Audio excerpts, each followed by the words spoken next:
Welcome to Module 2. In our previous sessions, we established the baselines for tracing the water cycle. Now we shift from mapping static water lines to using them to solve real-time ecological crises. When a severe storm system hits a mountainous catchment area, the immense physical force of the heavy rain causes the local rivers to violently swell. This chart is a hydrograph. If you stand by the riverbank and measure the exact volume of water rushing past you every hour, you generate this curve. It plots time against discharge. The flow starts low, spikes into a massive peak during the heaviest flooding, and slowly tapers off. For decades, standard civil engineering operated on a straightforward assumption that rapid, massive spike in river volume is the newly fallen rain immediately rushing off the surface. Isotope hydrology mathematically proves that assumption is completely incorrect. By tracing the actual molecular signatures of the floodwater, we find that up to 80% of the floodwater roaring down that river is actually deep groundwater. Relying solely on volumetric flow models miscalculates the physical source of the water. If we only measure the volume, we remain blind to the true mechanics of the watershed. To understand why groundwater spikes during a rainstorm, we need to look beneath the surface before the storm even arrives. This diagram shows the deep, saturated subsurface layer, what hydrologists call pre-event water or old water. Think of this subsurface like a sponge that is already damp from last month's rain. If you pour a cup of fresh water onto the top of that damp sponge, an equal cup of liquid will leak out the bottom. But the liquid leaking out is not the fresh water you just poured. It is the old water being pushed out by hydraulic pressure. The exact same mechanical process happens in the soil. As fresh rain soaks into the topsoil, it creates a massive downward hydraulic pressure wave. In hydrology, we define this specific physical phenomenon as translatory flow, commonly known as the piston effect. This piston effect aggressively forces the deep, pre-existing groundwater out of the aquifer, pushing it upward to flood the riverbed. The visible, violently raging river on the surface is a mechanical displacement of the Earth's deep stored reserves. To understand a flood, we must trace the origin of the molecules themselves, not just measure their final volume. To accurately separate the physical sources of the floodwater, we rely on a strict physical law, the conservation of mass. We treat the river as an accounting ledger. The total river output, Q sub T, must equal the old water input plus the new water input.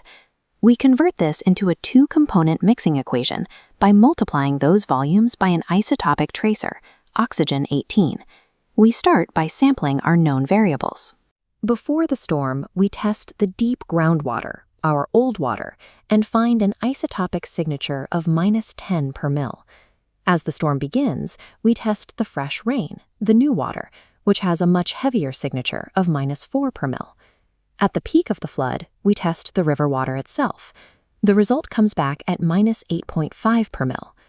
Because -8.5 is substantially closer to -10 than it is to -4, the simple proximity proves that the river is heavily dominated by the old groundwater mix. By rearranging this algebra, engineers calculate the exact percentage of rain versus groundwater flowing past them at every single hour of the storm event. Standard algebraic equations, paired with a single, reliable isotopic tracer, neatly separate a binary water system. That binary model is clean and theoretical, but an actual watershed introduces a complicated intermediate zone. Directly beneath our feet is a damp intermediate layer, defined here as the vadose zone or soil water. If we attempt to separate the hydrograph into three independent sources, deep groundwater, soil water, and direct rain, we hit a strict mathematical limitation. You cannot algebraically solve for three unknown variables using only one equation provided by the oxygen 18 isotopes. To map the complete watershed, hydrologists incorporate an independent scientific discipline to bypass this mathematical wall. The solution lies in combining isotopic data with geochemistry. We introduce a secondary independent variable, electrical conductivity or a chemical tracer like silica. This matrix shows the distinct chemical logic of the three layers.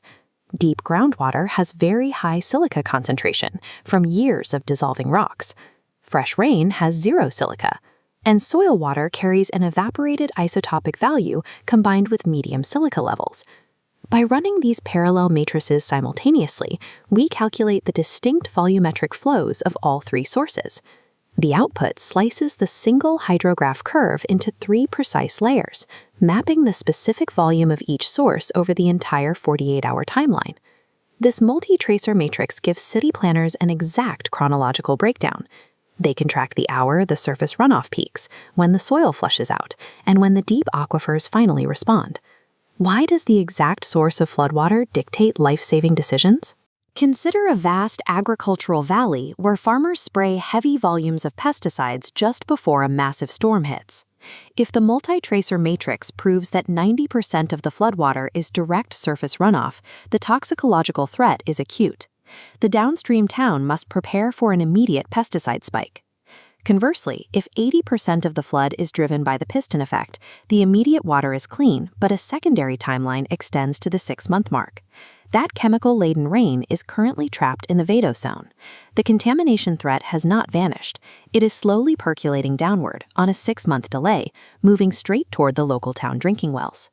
Advanced hydrograph separation tracks the invisible, delayed movement of these contaminants. It allows governments to shift their response from reacting to surface water to proactively managing the subsurface reality.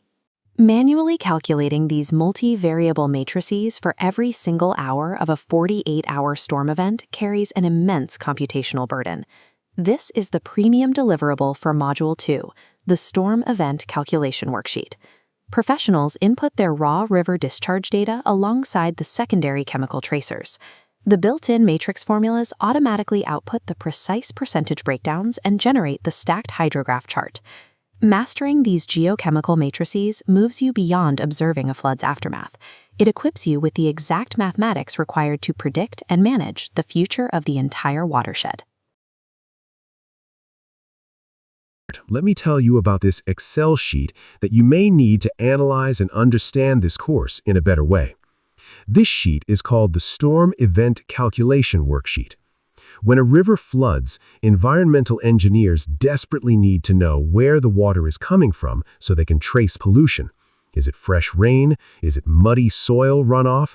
Or is it deep, old groundwater rising up? Answering this usually requires terrifying matrix algebra, but we've automated all of it across 5 powerful sheets. This tool walks you through a logical workflow, starting from source signatures and storm data input, straight through to an automated matrix solver and a visual hydrograph.